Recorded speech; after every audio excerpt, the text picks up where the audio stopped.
Governor of Sarangani Province, Governor Rogelio D. Pacquiao. A round of applause please for Governor Pacquiao.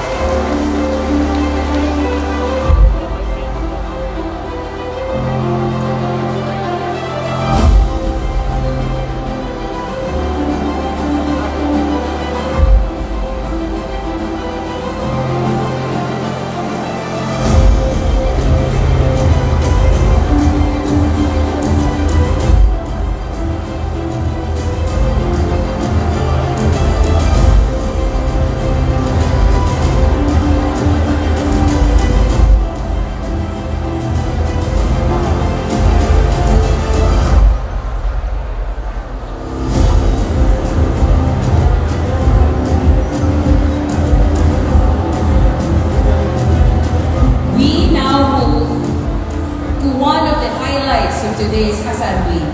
To formally introduce our keynote speaker, may I call on Director Jessie F. Alaban.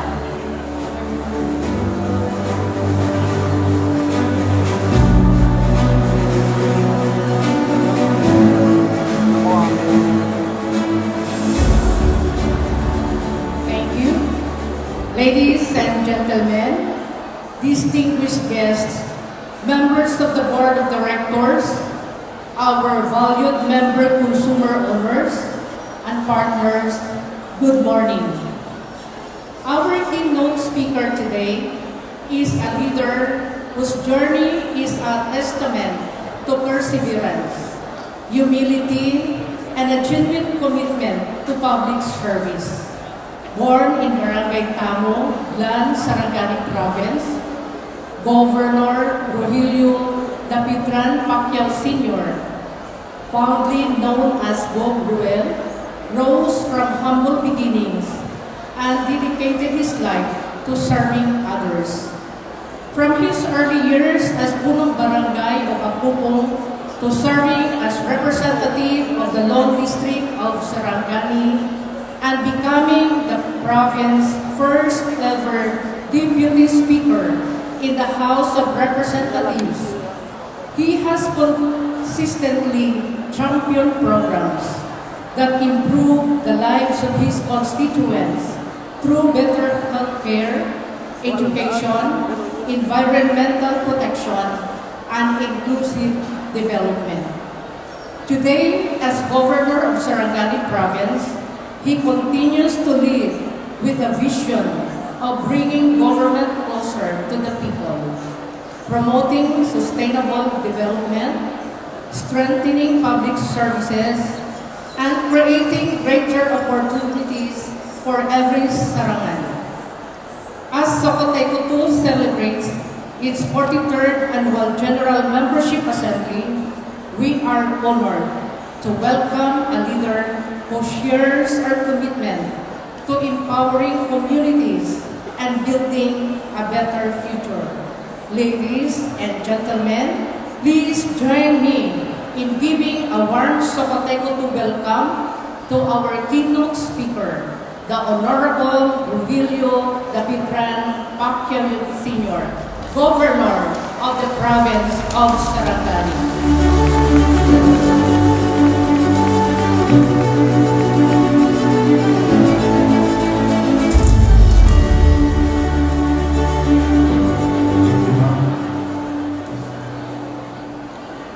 Good morning, may buntag sa atong tanan.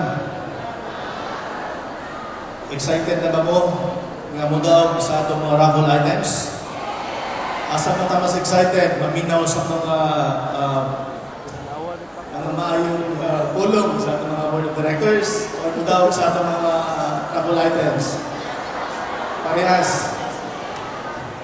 To our former senator, our beloved Sarangan and General, former Senator Emmanuel Manny Dapitan Pacquiao, to the officer in charge, General Manager of South Cotabato 2 Electric Cooperative Inc., Engineer Jefferson E. Pia, Executive Officer Noli Alamilio, distinguished members of the Board of Directors, officials, employees, and member consumer owners, our hardworking linemen, engineers, and technical personnel, partners and stakeholders, ladies and gentlemen, isang mapagpala at magandang umaga po muli sa ating lahat. It is an honor to join you today as we celebrate the 43rd Annual General Membership Assembly of Socoteco II. This gathering comes after a difficult period for Sarangani and General Santos City. The magnitude 7.8 earthquake damaged infrastructure, disrupted essential services, and caused power interruptions in several areas. Heavy rains and flooding followed, placing our communities under even greater strain. Yet, amid the danger and uncertainty, the linemen, engineers, technical crews, officers, and employees of Socoteco II answered the call of duty despite the aftershocks, damaged facilities, unstable structures, and difficult weather conditions. You work day and night to restore electricity to our homes, hospitals, evacuation centers, businesses, and communities. Daghan kaninyo ang naapektuhan usab sa linog o baha. Apan bisan pa sa inyong kaugalingong kalisdanan, inyong giuna ang panginahanglan sa katawhan. On behalf of the provincial government of Sarangani and every Sarangan, I express our deepest gratitude for your courage, sacrifice, and unwavering service. When darkness covered our communities, you restored not only electricity, but also the sense of safety and hope. But as we thank you for restoring power after a disaster, today's assembly must also lead us toward the bigger picture. Our responsibility does not end when the lights come back on. We must ensure that Sarangani has the electricity required to sustain its growth, attract investments, and create more opportunities for our people. Sarangani is among the fastest growing economies in Sorsogon.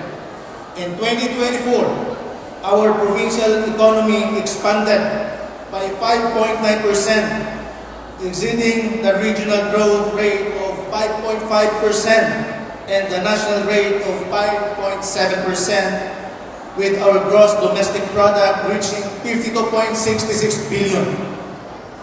This momentum brings opportunities for new enterprises, industries, employment, and improved public services. However, economic growth cannot be sustained by potential alone. Investors look not only at available land, skilled workers, incentive, and access to markets. They also ask a basic but decisive question. Can the province provide electricity that is reliable, stable, and affordable? A processing facility cannot operate efficiently when power is uncertain.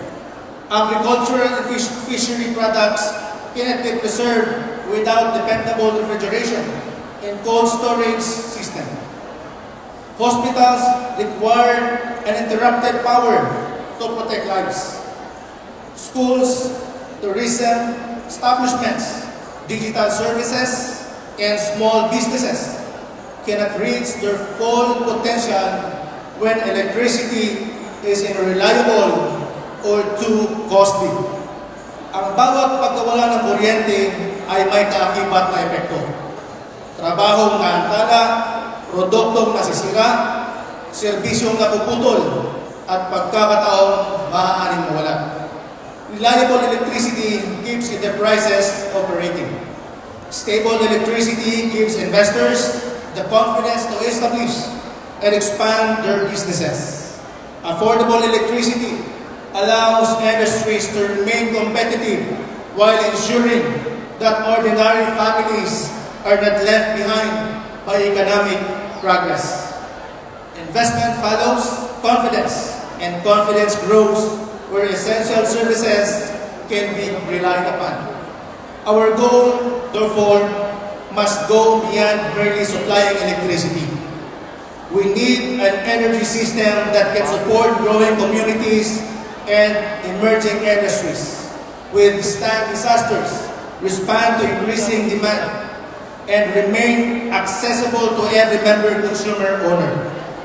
We recognize that the cost and reliability of electricity are shaped by the entire energy chain, not by the electric cooperative alone. This is why Socoteco 2, the national government, generation and transmission partners, local government units, the private sector, and our communities must work together. We must plan ahead, strengthen critical infrastructure, pursue efficiency and transparency, and identify practical solutions that will provide dependable power at a reasonable cost. The provincial government of Sarangani stands ready to strengthen their partnership. We will continue promoting investments and infrastructure projects that generate employment and expand local opportunities. At the same time, we will advocate for the power capacity and resilient energy infrastructure necessary to support these developments. Ang kuryente ay hindi lamang ilaw sa ating mga tahanan. Ito ang lakas na nagpapahanda sa ating mga negosyo, kabuhayan, ospital, paaralan, at sa buong ekonomiya ng ating lalawigan. As Socoteco 2 enters another year of service, may this General Membership Assembly renew our shared commitment to electricity that is dependable on ordinary days, resilient during emergencies, and affordable for families and enterprises alike. Once again, we thank you, every lineman, energy, engineer, technical worker, officer, employee, and member consumer owner of Socoteco 2. You help restore life in our communities. We're surrounded by uncertainty. Now, let us continue to work together to ensure that this same light powers Sarangani's continued recovery, attract investments, creates jobs, and opens more opportunities for every Sarangan and the public that we serve. Congratulations on your 43rd Annual General Membership Assembly. May Socoteco 2 remain a strong and reliable partner in building a more resilient, competitive, and progressive Sarangani. Daghang salamat! Mabuhay ang Socoteco 2! Umaragas ang pagpapala sa ating lahat.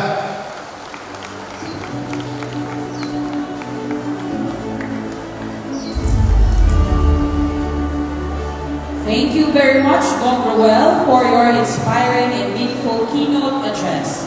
Your words have reminded us of the importance of strong leadership, meaningful partnerships, and our shared commitment to empowering communities through sustainable development and quality public service. Sir, kindly remain on stage as we present a token of our sincere appreciation for gracing today's assembly and for sharing your valuable insights. May we also request on stage our OIC General Manager, Engineer Jefferson E. Pia, President of our Board of Directors, Senator Elenito C. Senate, and our Executive Officer, Mr. Noli B. Alabinio, for the presentation of the Plaque of Appreciation. At this point, allow me to read the citation appearing on the flag.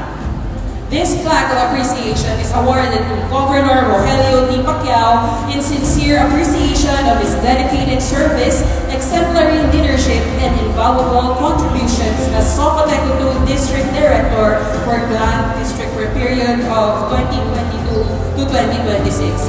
Given this 25th day of July 2026, Barangay Apopong, General Santos City, signed by our Executive Officer Noli P. Alaminio and BOD President Elenito C. Senin, MPA. A round of applause please for Governor Well.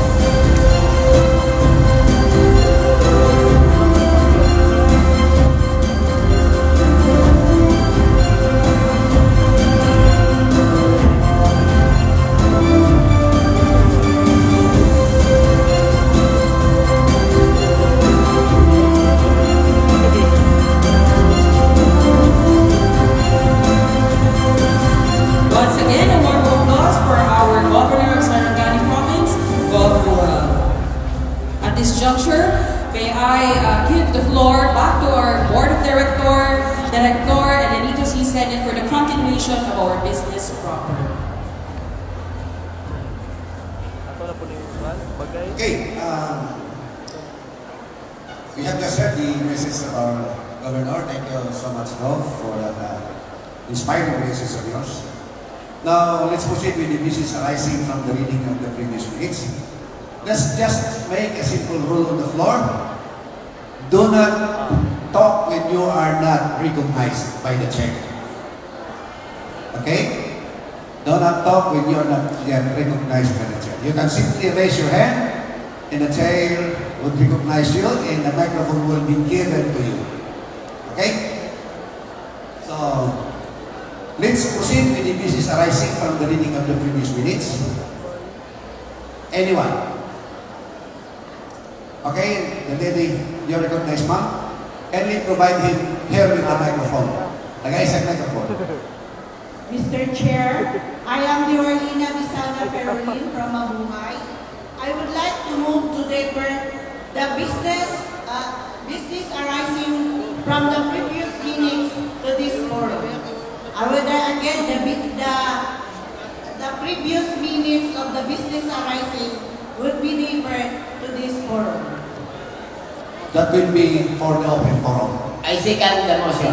There is a motion for the deferment of the Mr. business Chair. arising. Mr. Chair, for, may I be recognized, Mr. Chair? May I be recognized, Mr. Chair? And duly seconded. Is that an objection? Again? I move to close. Okay. So that's it. The Mr. Chair, business arising. Mr. Chair, will point of clarification, Mr. Chair. This is a parliamentary procedure after all. Kaning hisgutanan manggod, dapat maningkamot ta na atong sabton before natong ni siya i-decision. Excuse me, Mr. Yes, Mr. Chair. May I be recognized? The gentleman on the floor is recognized, not you. Ang pangalan ako si Felipe Galia, taga-emission din sa.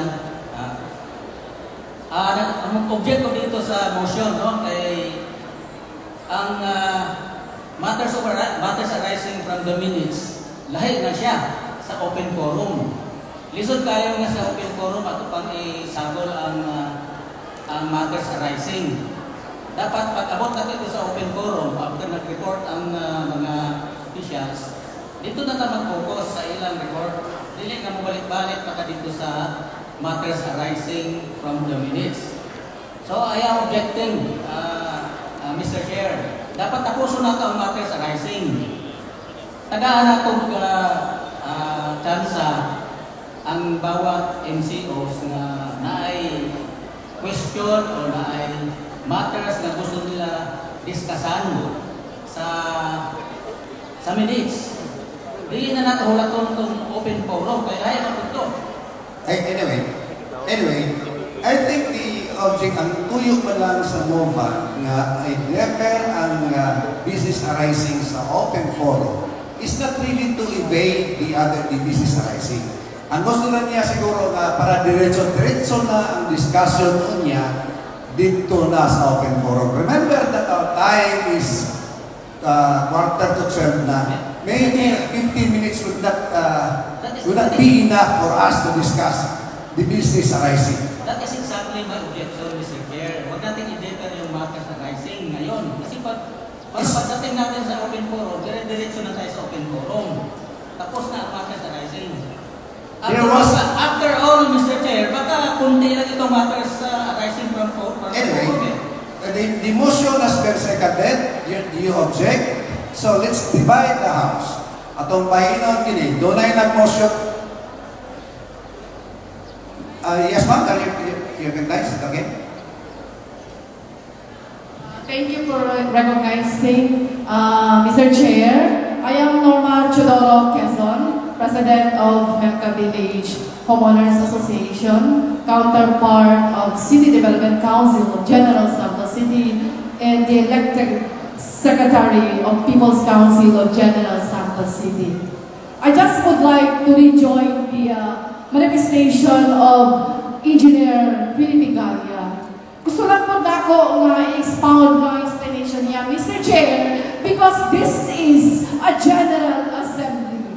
The voice of the consumer owner. Kay member mami, this is a General Assembly. Paunsa ka makaproceed dito sa sakto nga makahisgutan kung naatay nagbitin din banda. So, kailangan nato nga dili ka mo ingon kasi sa kanila as a consumer namin nakahundiri nga kung mga ipasagot na to dapat masaktan ang kanina parliamentary rules and procedure, Mr. Chair, dili ni halos masaktan sa kanan.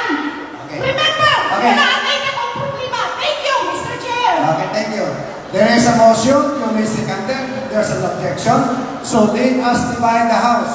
Those who are in favor of having the business arising in the open forum, kindly stand up. Sir, Please recognize me, Chairman. No. On the agenda, on the women po, please. No. Maubos po yung oras. There is already a pending motion, you may second it. Those who are, isa to yung pabor nga ang atong business arising, ibutang na nila sa open forum, pero wala na nagpasabot nga dinidiskasan. Doon ay motion. Taas ang kamot o tindog. Katong pabor nga sa open forum na lang nato diskasan. Okay.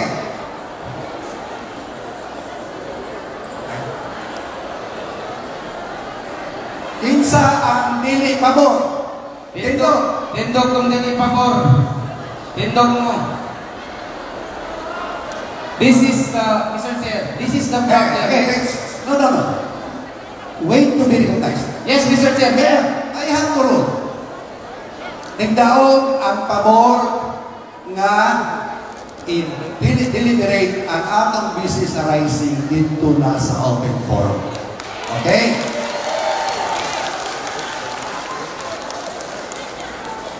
So,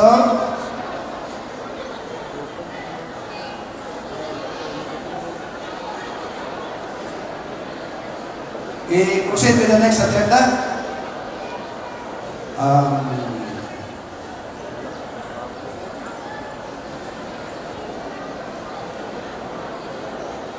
Raffle for minor tickets. Okay? Let's proceed.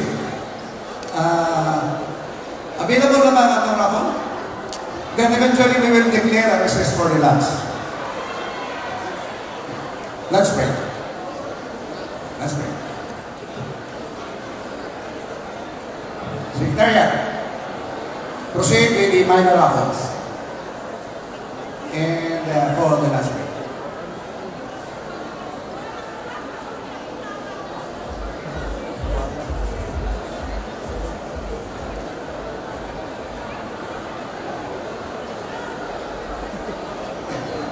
The Chairs would like to declare a recess and let's resume at 1 p.m.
i-claim dito sa atong food station, sa atong food distribution station. Pahibalo sa atong mga MCOs nga doon na may gunit ng mga meal staff, pwede na ninyo mag-claim ang atong mga meals nila sa atong food distribution station. Salamat.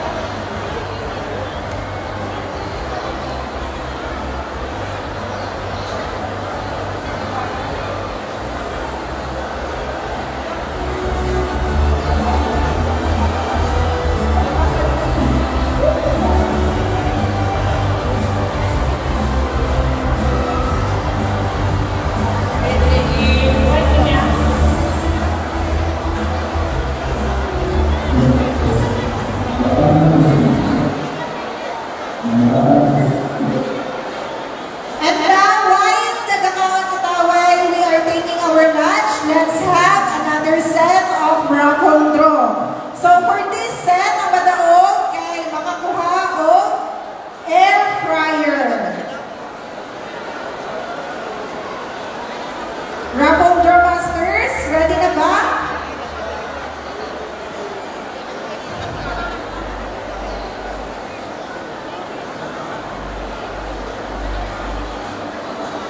Now, let's start our raffle draw for 36 winners of air fryer.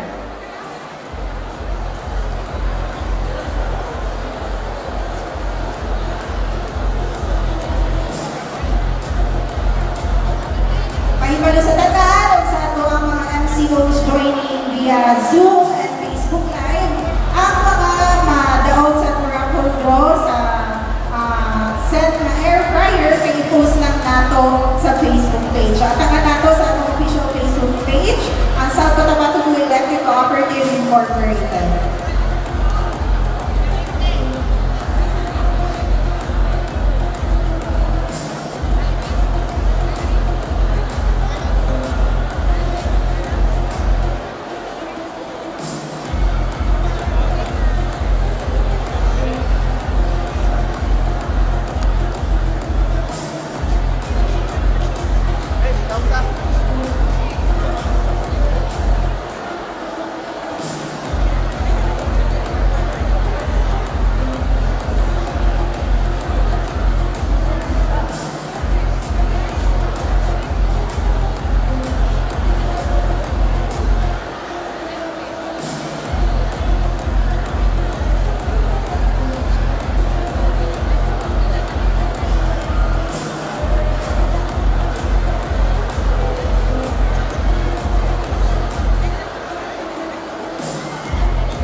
Alright, so the list of lucky winners for our air fryer will be posted sa atong official Facebook page, ang South Cotabato Electric Cooperative Incorporated. So ginaauhag na to at na to MCOs na natali o sa atong Facebook Live and Zoom na wala pa nakafollow sa atong official Facebook page. Like and follow na to, kaya dito na to i-post ang atong mga important advisories announcements as well as ang mga list sa lucky winner sa atong raffle draw para 43rd ALMA. Daghang salamat.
So para sa atuang mga nakadaog og stand fan kay na sa atuang first raffle draw, ang mga nadaog sa atuang Glan District, Gonzales Roselier Sofia, Villanueva Felisa L, Sanchez Rosalie.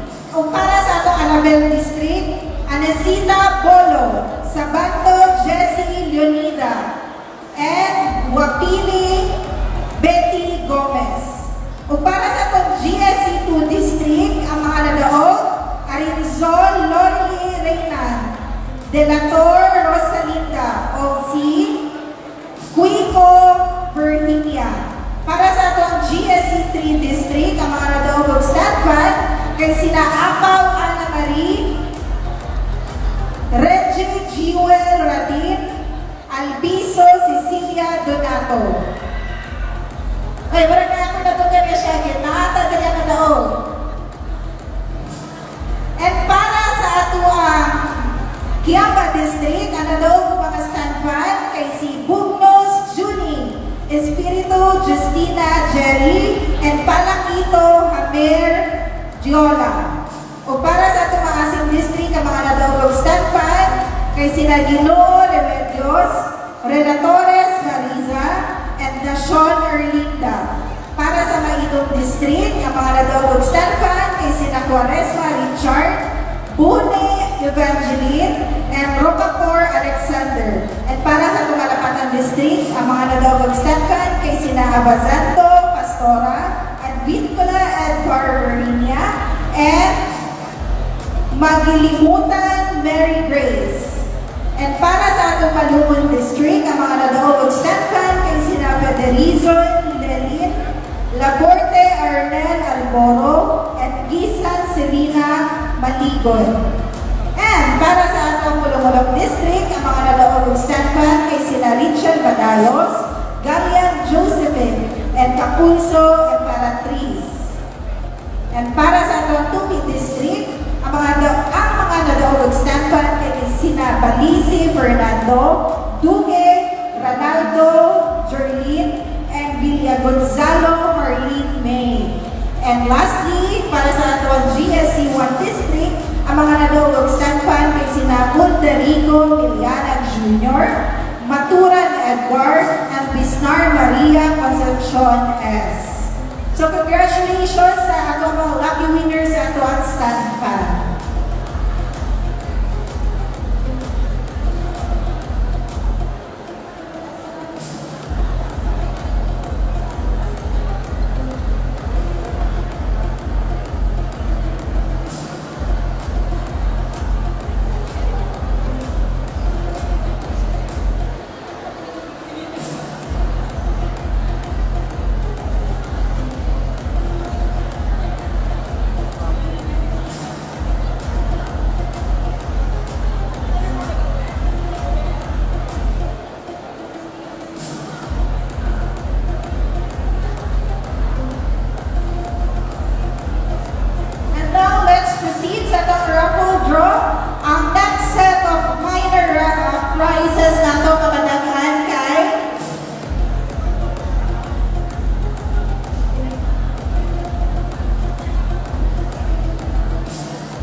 So sa ato ang raffle draw masters, let's now start our raffle draw.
So now we will be drawing lots for the winners of our 72 cell phones. So once again, we will be drawing lots for the winners of our 72 cell phones po. So good luck and congrats sa mga mananalo. For our raffle masters, okay na po ba ang ating pag-draw ng lots?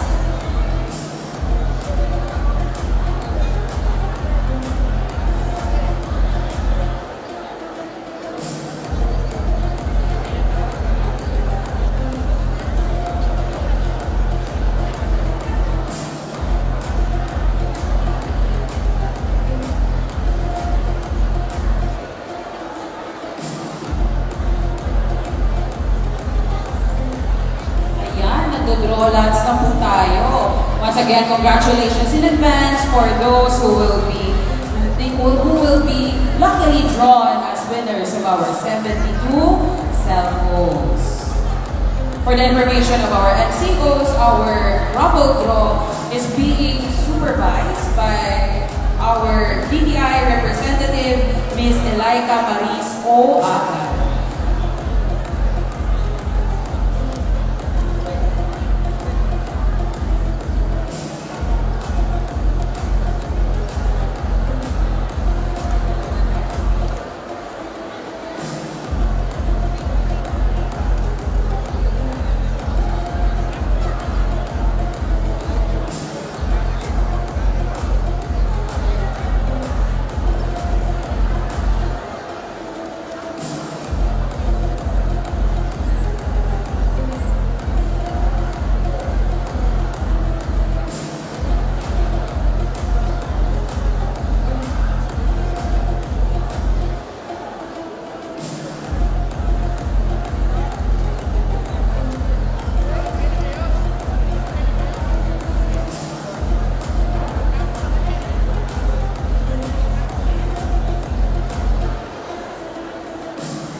Okay, as our lucky winners are being drawn, the names of the winners will be announced later once na-compile na po ng ating raffle masters ang ating mga masaswerteng nanalo ng cellphones.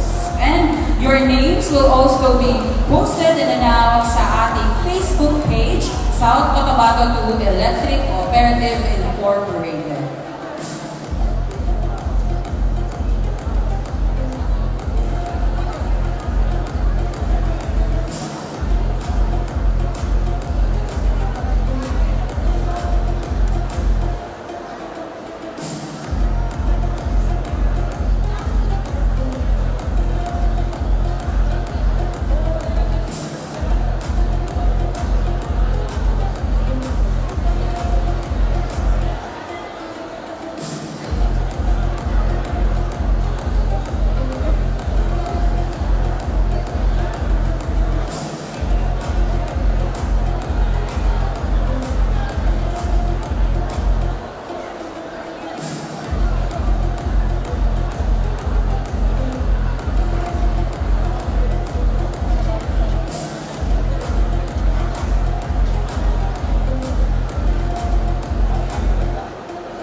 Okay, we will now be announcing the winners of our cell phones. From Pulumalog District, we have Charlita Nicor, Carmela Pasin, Pedro and Nenita Ranque, Socorro Gesim, Rene Labradilla, Jimena Hayao. From GSC 1 District, we have Paulita Texon, Alan G. Espeliogo, Roland D. Cinco, Marichelle Pontellar Rosasenya, April Roan Cinco, Jonathan Saliganan. From the Lupi District, we have Samuel and Maricel Sotasio, Cherry Ann Labo Tambod, Daniha Jane Sambuto, Annie O. Kapilitan, Fernancy Taso, Prezi Jane Trazo. For the District of GSC 3, we have Marben Regidor, John Dave Tawaay Valientos, Annabel Sasuman, Joan Canania Atabelo, Arturo and Henrilita Sarenas, Flavio Caber. From Malapatan District, we have Monyes Tanisan, Alan Malubay Gantalia, Renato Labi, Elvira Opo, Rafael Kaliwang, and Yoli R. Pagobo. For the District of Alabel, we have Muharijen E. Dambong, Andrea Gomez Solitario. We have the Alabel Employees Villages, or Jenaline Solis, Ignacio H. Solis Jr., Elizabeth Comali, Erlinda S. Encaliado. For the Malugon District, we have Heraluna Inocilias Buko,